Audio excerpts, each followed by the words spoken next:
Welcome back. You're watching the energy debates on CNBC TV18 and I'm discussing the future for India in oil and natural gas exploration and production. Dr. Kumar, the production sharing contract, the PSC, or any contract for that matter, is sacrosanct. It's one of the key pillars on which the PPP agreement rests.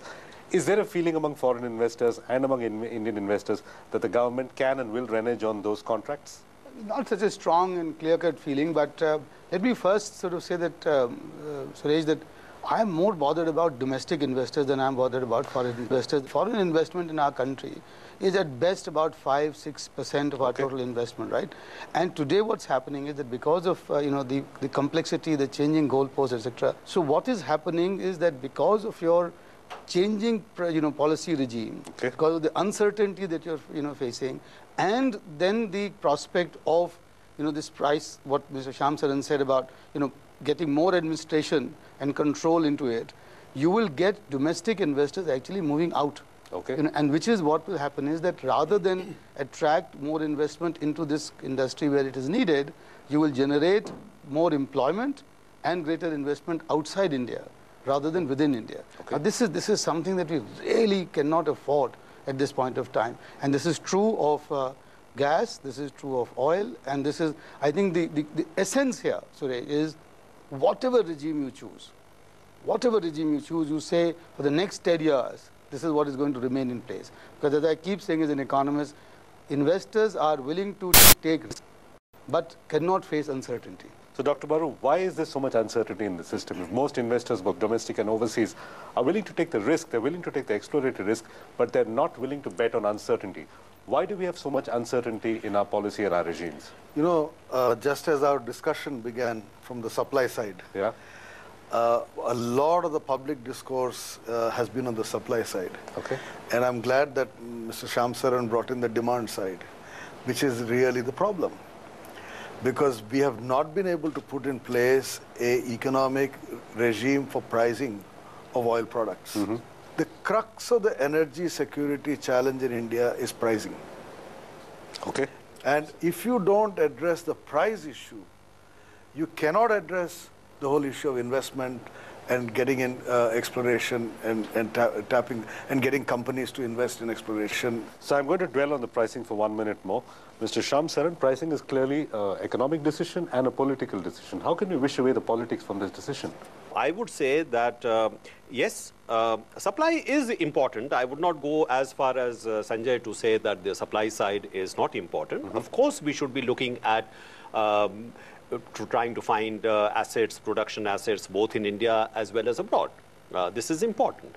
But unless it is linked together with a much more rational pricing system and creating a investment regime which takes care of the uncertainty that we are talking about, we will not go further. You have today something like 6 or 7 agencies who are really involved in energy. You have coal, Ministry of Coal. You have Ministry of non-conventional renewable sources. You have Ministry of Power. You have Ministry of Petroleum and Gas. If you have so many agencies, each trying to look at its own challenge in a silo, then how are you going to have any kind of a intelligent, comprehensive energy policy? Mr. Sharma, I've got, according to my statistics, approximately 60+ approvals from 8 different ministries are required for anybody to explore oil or gas. 8 ministries, 60. If you were a private player, either Indian or foreign, would you even enter this business? You see, that precisely has been holding on all the, today the sentiments for investment in India is very, very low. Let me share with you, I have interacted with very large number of these global CEOs of this, we call this IOCs, International Oil Majors. And they would not like to go public, but they say the regime here doesn't inspire confidence for us to invest in this country. I'll just like to supplement the issue of the pricing that mentioned. You see, today the oil prices and the product prices were officially deregulated from 1st April 2002. Today, what is happening? Now this ONGC getting $55 a barrel as against $120 the kind of price. All the petroleum products Now this 240 or rupees so this subsidy on LPG, 30 rupees per plus under recoveries for the kerosene, 13-14 rupees for the LPG, diesel. Why shouldn't we head to the situation warrants that let the APM be again put in place? We are preaching something else, policy something else, implementation something else. In fact, I would partially disagree with Dr. Rajiv Kumar. In a country like ours, developing economy, it is not possible for this energy pricing to leave it to the market forces. Okay. The common, the man has to be protected about to some extent, but not to the extent there is no demand discipline in the country today. So are the interests of the retail consumer protected in the oil and gas sector? Here's what Jahangir Aziz of JP Morgan had to say. I think the lack of the consumer not being involved in any decision making, whether it's at the beginning or the outset where the project has been selected or the type of project that's been selected, to pricing. And I think the pricing is what really matters for the consumer. They're never part of it. And again, we haven't involved them. At the same time, there are other countries in the world who have involved them. And one of the things that we've noticed is that, retail prices of oil, for example, that's controlled by the government. And every time increase in diesel price, increase in kerosene price, increase in petroleum price, the demonstrations in the street, etc., etc., etc. But life doesn't have to be like that. There are many countries other than India who face the same problems of, volatility in oil prices, but they managed to live with. On that note, once again, it's time for a quick break. You're watching the Energy Debates on CNBC TV18.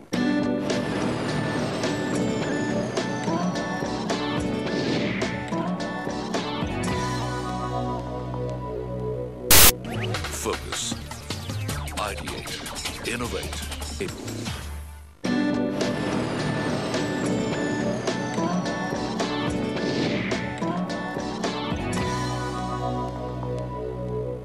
Welcome back. You're watching the Energy Debates. We're talking about creating an effective model for public-private participation in the exploration and production of oil and gas.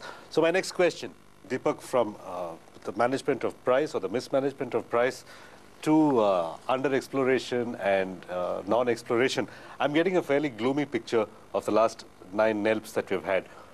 Is there any hope for the future? Will NELP be replaced by an open acreage system? What's the roadmap for the future of NELP? When you administer, for that matter, we all regulatory experts are here, and especially from exploration and production industry perspective, when we regulate this, let's understand one thing very clearly.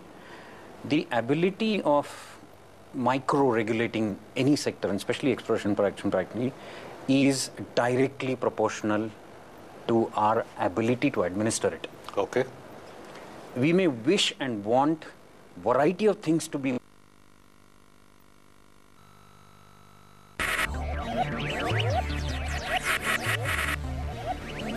Focus,